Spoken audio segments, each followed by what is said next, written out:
Pagbasa mula sa unang sulat ni Apostol San Pablo sa mga taga-Korinto.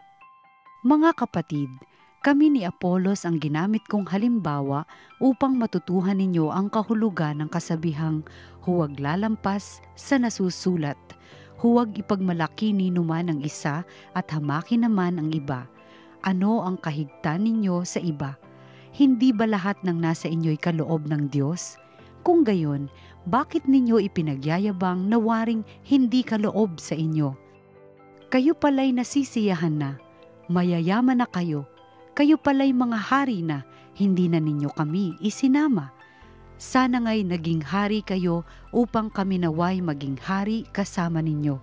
Sapagkat sa wari ko, kaming mga apostol ay ginawa ng Diyos na maging pinakahamak sa lahat ng tao. Ang katulad namin ay ang mga taong nahatulan ng kamatayan, isang panoorin ng sanlibutan, ng mga anghel at ng mga tao. Kami mga hangal alang-alang kay Kristo, kayo'y marurunong tungkol kay Kristo. Mahihina kami, kayo'y malalakas. Hinahamak kami, kayo'y pinararangalan. Hanggang sa oras na ito, kami nagugutom, nauuhaw, halos hubad. Pinagmamalupitan kami at walang matahanan. Nagpapagal kami upang maipagtawid buhay. Idinadalangin namin ang mga lumalait sa amin. Kapag kami pinag-uusig, tinitiis namin ito. Malumanay na pananalita ang isinusukli. Malumanay na pananalita ang isinusukli namin sa mga naninirang puri sa amin. Hanggang ngayon, kami parang mga yagit, pinakahamak na uri ng tao sa daigdig.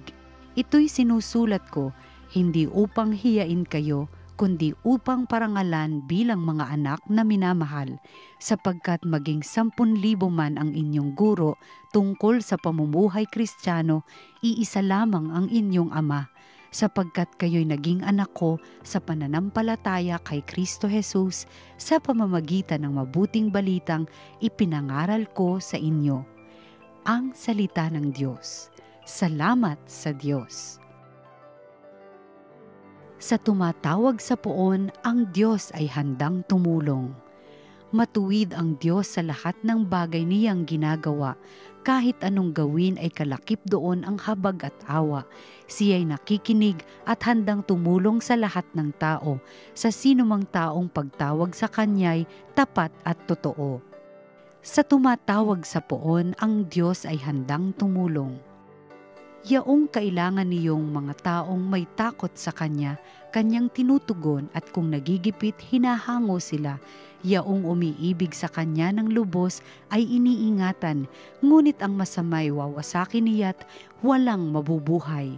Sa tumatawag sa poon, ang Diyos ay handang tumulong. Aking pupurihin ang Panginoong Diyos, di ko tutugutan sa ngalan niyang banal, lahat ay magpuri magpakailanman. Sa tumatawag sa poon, ang Diyos ay handang tumulong. Ang mabuting balita ng Panginoon ayon kay San Lucas. Isang araw ng pamamahinga, naparaan sina Jesus sa triguhan. Ang kanyang mga alagad ay nangitil ng uhay at kanilang kinain ang mga butil matapos ligisin sa kanilang mga kamay. Bakit ninyo ginagawa sa araw ng pamamahinga ang ipinagbabawal ng kautusan? Tanong ng ilang Pariseo. Sinagot sila ni Jesus, hindi ba ninyo nabasa ang ginawa ni David nang magutom siya at kanyang mga kasama? Pumasok siya sa bahay ng Panginoon, kumuha ng tinapay na handog sa Diyos at kumain ito. Binigyan pa niya ang kanyang mga kasama, bagamat ayon sa kautusan, ang mga saserdote lamang ang may karapatang kumain niyon. At sinabi pa niya sa kanila, ang araw ng pamamahinga ay nasa ilalim ng kapangyarihan ng anak ng tao. Ang mabuting balita ng Panginoon. Pinupuri ka namin, Panginoon.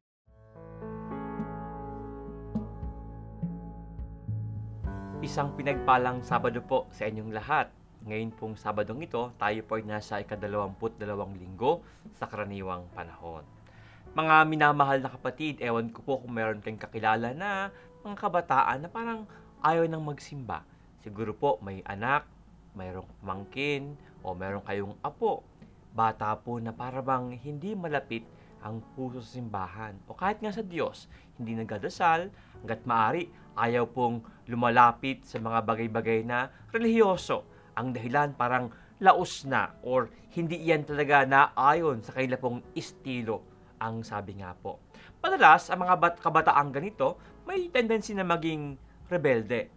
Ayaw nilang basta-basta sumusunod sa mga utos o mga nasabihan sila, no? May mga kabataan po na parang pag sila yung mapagsabihan ay lalong nagre-rebelde, lalo pong nagagalit, ayaw sumunod.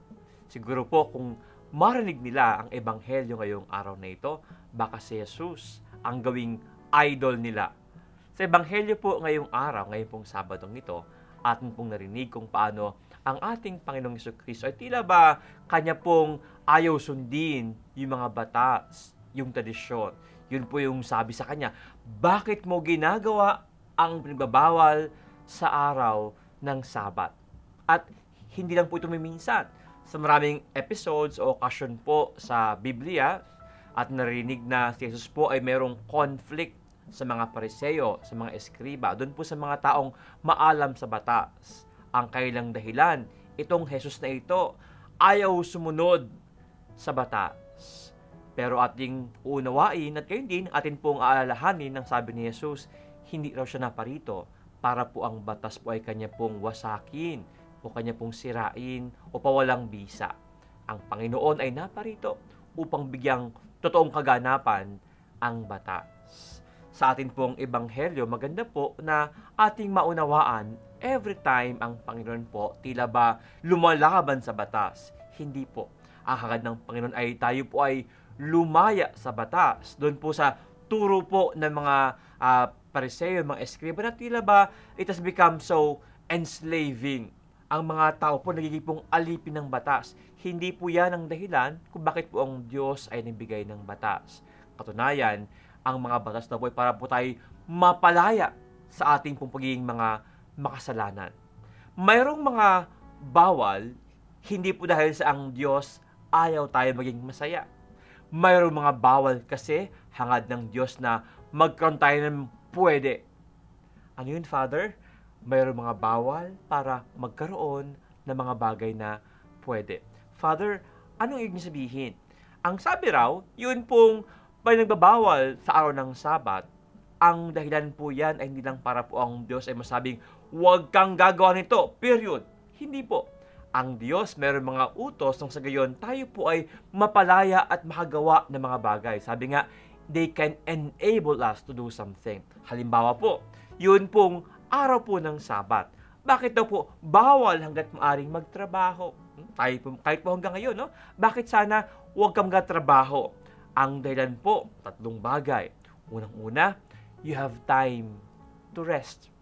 Madalas po ang ating akala na yung pagpahinga, nako, sayang yung oras mo. Hindi po. Ang ating katawan, hindi po mga robot. At kahit pa nga yung mga makina, napagod din. Kailangan din po ng katawan ng tao ng pahinga. Ang araw ng Sabat ay paalaala, alagaan mo ang iyong katawan. Huwag mong abusuhin. Magpapahinga ka din. Ang katawan mo ang templo ng Espiritu. Ang katawan mo ay ang katawan din ng ating Panginoong Jesucristo na ang Diyos ay magkatawang tao. Importante yan. Pinabanal ng Diyos iyan. Pagpapahingahin mo, aalagaan mo. Yun po yung una. Ikalawa, kaya po tayo hinahangad ng Diyos sa paglinggo, magpapahinga ay gayon din mayroon kang time sa iyong pamilya.